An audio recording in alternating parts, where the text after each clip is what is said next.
Guys, আমি যদি আপনাকে বলি সিএস র্যাঙ্কে আপনাকে কেউ হারাতে পারবে না, তাহলে কেমন হবে? তাহলে চলুন আজ এমন কিছু ক্যারেক্টারের কথা বলবো যেই ক্যারেক্টারগুলো আপনি ইউজ করলে আপনি হয়ে যাবেন সিএস র্যাঙ্কের রাজা।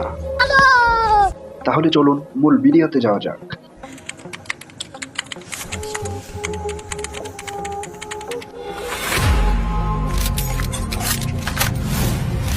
সর্বপ্রথম আপনাকে নিতে হবে মারো। মারো এমন একটি ক্যারেক্টার, আপনি যত দূর থেকে মারবেন তত বেশি ড্যামেজ খাবে। যেহেতু আমরা লং থেকে খেলবো, এটাই আমাদের জন্য। দ্বিতীয়তে আমরা নিব রেন ক্যারেক্টার। রেন ক্যারেক্টারের এবিলিটি হলো আপনি যখন এনিমিকে ড্যামেজ দিবেন 5 করে ড্যামেজ বেশি দিবে। তৃতীয়তে আমরা নিব সোনিয়া, যে কিনা সবার ক্রাশ। সোনিয়ার সঙ্গে কিন্তু আমরা ডিমিকটি নিয়ে গেমে ঢুকলাম। গেমে ঢোকার পর দেখেন আমি কিন্তু উপর থেকে এনিমিদেরকে ড্যামেজ দিচ্ছি। ড্যামেজ দিতে দিতে দেখেন তাদের হিলের কি অবস্থা। পরে দেখেন আমি কিন্তু নিচে নামলাম, আর নামার সঙ্গে সঙ্গে আমার হিলের অবস্থা, আমি সঙ্গে সঙ্গে একটি মেডিকেট করে নিলাম। আর মেডিকেট করার পর আমি কিন্তু এখান থেকে জুন বাড়িয়ে দেখতেছিলাম প্লেয়ারগুলা কোথায় আছে। যখন জুন এসে পড়ে আমি তখন সামনে চলে যাই।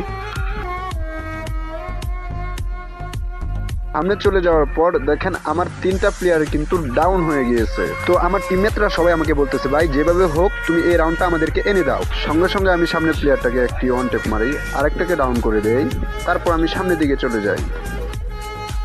যেহেতু এখানে সম্মানের বিষয়, আমার টিমমেটরা আমাকে বললো এই রাউন্ডটা এনে দিতে, আমার যেভাবে হোক এই রাউন্ডটা এনে দিতে হবে। তো মারার জন্য দেখেন আমি একটু একটু বের হয়ে তাকে মারার চেষ্টা করছি, কিন্তু ওই আমার হিল কানা করে দেয়। তারপরে দেখেন ওকে আমি চেপে চুপে মেরে দিই।